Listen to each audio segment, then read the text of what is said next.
All right, Ms. Allen, Yes, you're sir. before the court on State of Georgia versus Kamikawan LaShawn Allen, 2021 CR 04498. Ms. Allen, you were before this court for driving under the influence, stop, or yield sign violation on 25th day of September 2023, sentenced to 12 months on probation.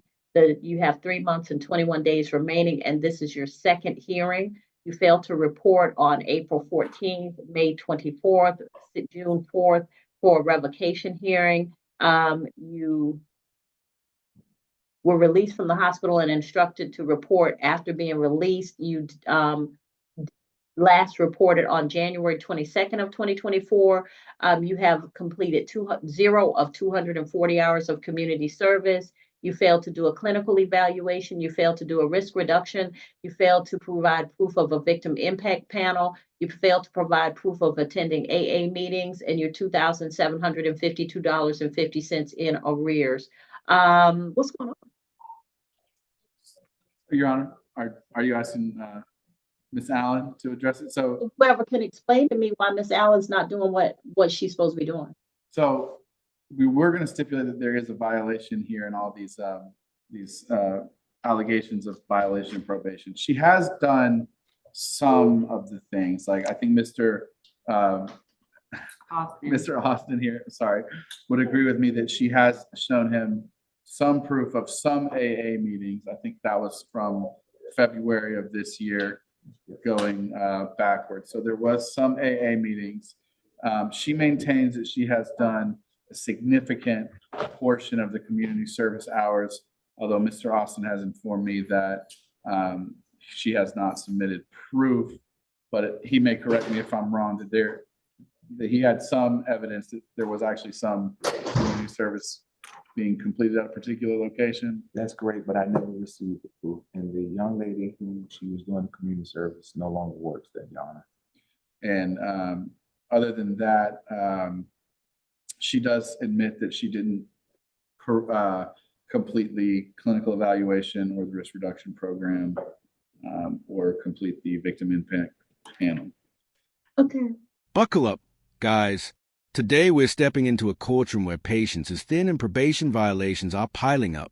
Right from the start, the judge calls out Miss Allen's failure to meet her obligations, listing missed check-ins, unpaid fees, and 0 completed service hours. The tension hits early as the judge leans in with a pointed question. Why are you playing with me? That's the moment the tone shifts, and things start to unravel fast. Why are you playing with me, Miss Allen? No, I remember we had a very long discussion when I sentenced you. Very, very long. And this is your second hearing. We had a long discussion when you came up for the first hearing. Why are you playing with me? I am not. I promise you, Your Honor, and I apologize if it comes across that way. What I can say is that I've learned over this year that I should not be relying on other people to relay me information, which is what has happened. I pretty much I have not had a stable place to live. My mailing address is my mother's. So I bounced between my mother, my father, ex-boyfriend, even a friend's house throughout this past 6 months or 9 months or so. I apologize that I took other people's word for it as far as when I was supposed to report and when I was not, why I was supposed to report and why I was not. And that's to make a very, very, very long story short, which is the reason why Mr. has half of the information to have proof of. There's no way these people could have seen me in this building all day, every day for 4 straight months and not attest to the fact that I was there doing my community service. Whether that lady was fired or not, she reports to somebody who reports to somebody, and I can give proof to you that I did it. The only 2 things I did not do is the last 2 that he said, the risk reduction and the drunk driving mother's thing. I just hate that. It's so disturbing. I honestly was saving it to last, but everything else I've been doing. AA meetings I do when I'm out. I do it just as a hobby. I love AA, so it's up to you. What's the recommendation, Mr. Austin? 60 days to serve, ma'am. Credit from August the 9th. After the completion of the 60 days, case will be closed. Nope. Miss Allen, Why are you playing with me? I'm not, I swear I'm not playing. The only thing I have done once again is relied on other people to give me my information, relying on my mother to tell me when my next probation meeting was. There's been times when I've tried to get in contact with him when I wasn't even supposed to report. Drove down here, we live in Decatur. I mean, drove down here just off a whim saying it's been almost a month since the last time I seen him. Let me go down here and see what's going on type of thing. You working, Miss Allen? No, ma'am, I'm not at the time. No, I'm not. I'm sorry, I'm not. I didn't have to be honest. Right before I started my probation with you, my husband and I got divorced. I think I shared this with you. We sold a house. I didn't have to work, honestly. All right, guys, now we dive into the web of excuses. Miss Allen begins explaining her instability, bouncing between homes, trusting others for her caught info, and blaming miscommunication. But the judge isn't buying it. She pushes back, exposing inconsistencies and peeling away the weak defenses. It's clear the courtroom is no place for vague answers, and Miss Allen is quickly losing ground with every word she speaks. Oh, okay. Well, that's a beautiful thing. 3 But- months. I have to now. 3 months.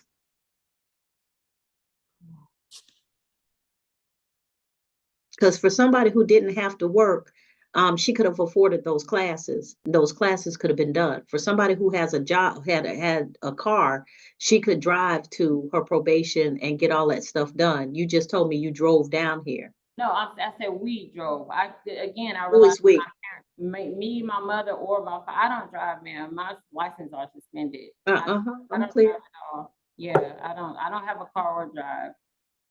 But you had money because you said you didn't have to work. But you could have done the rest of that stuff. And if you live in Decatur, they could have dropped you at a bus stop, or you could have taken the train, or you could have done something close to your house. Ma'am, let's just be clear, because you know how I think. You're an alcoholic. I know. And I get that you know it, but when you don't do what I ask you to do, and this is the third time I am asking you to do it. First, when I sentenced you, probably sometime before that, when I talked to you about the charges that you had pending, because your charges pended for a minute. Then I sentenced you the first time, and I explained to you everything I wanted and everything I expected. Then you came up for another hearing, and I explained to you everything I wanted and everything I expected. You playing with me, and I'm done playing. So 3 months. Yeah. And Your Honor, would she be get credit for the time since she served since, I guess? I'll give her credit since date of lockup, but she's gonna do 3 months. Yes, Your Honor. Things explode in this part, and you don't want to miss it. When Miss Allen mentions money and lack of effort, the judge snaps. She calls it out directly. You're an alcoholic, and follows it up with the harshest decision yet, 3 months in jail. The courtroom goes quiet as the hammer drops. This is where sympathy turns into tough love, and the consequences of avoidance become painfully real. Now, Miss Allen, until you're serious about getting your life right, I don't have to be. And No, you telling me, well, see, I just gonna wait till the last thing because that's disturbing to me. What's disturbing to me is you out there drunk driving and then not doing the things that I asked you to do. The things that are important to me are the things that teach you something. The class, the impact panel, the community service. Those are the important things to me. And you said you didn't have to work. You $2,700 in arrears, so you wasn't paying either. No, that's not okay. So let me back up a little bit. I may have misspoke. I did a whole DUI probation 12-month period before I met with you. I completed it successfully. I had just completed all of that stuff in another county, Your Honor, in Cobb County. So it was fresh on I had just done, and it was, when I say it's disturbing, I didn't mean like it irritates me. I mean like it truly disturbed my spirit to go through. Well, what truly disturbs my spirit is knowing that I got alcoholics out roaming the streets, driving cars, and putting other people's lives in jeopardy. That's what truly disturbs my spirit. That right there. Oh, every day it'll keep me up at night. So when I give you things to do that I think may make a difference in how you approach things when you get out of jail or when you finish this sentence, and those things aren't done, well, then my spirit is disturbed again. And I don't like for my spirit to be disturbed. I like to sleep. I like to spend. This segment takes an emotional turn. The judge drops the gavel in her guard, opening up about her own disappointment. She talks about disturbed spirits, lost hope, and the weight of seeing potential wasted. It's no longer about rules. It's about redemption and how badly the system wants her to change.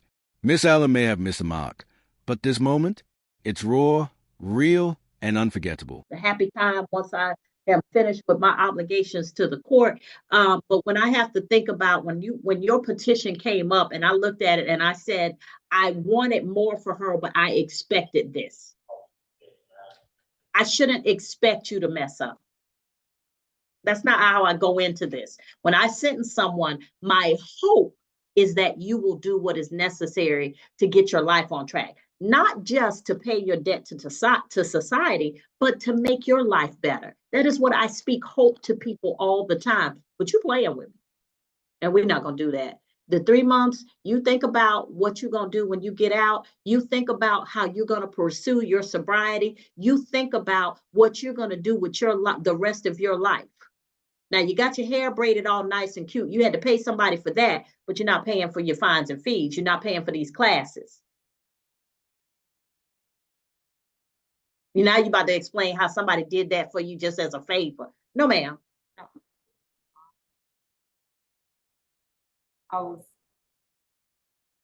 Just let it go. We close with a powerful final warning. The judge delivers a message that goes beyond punishment, telling Miss Allen to think deeply about her future, her sobriety, and the life she truly wants to build. Do you want to come see me again? She asks. The silence that follows says it all. It's not just a sentence, it's a crossroads. Like the video, subscribe to the channel, and we'll see you in the next video.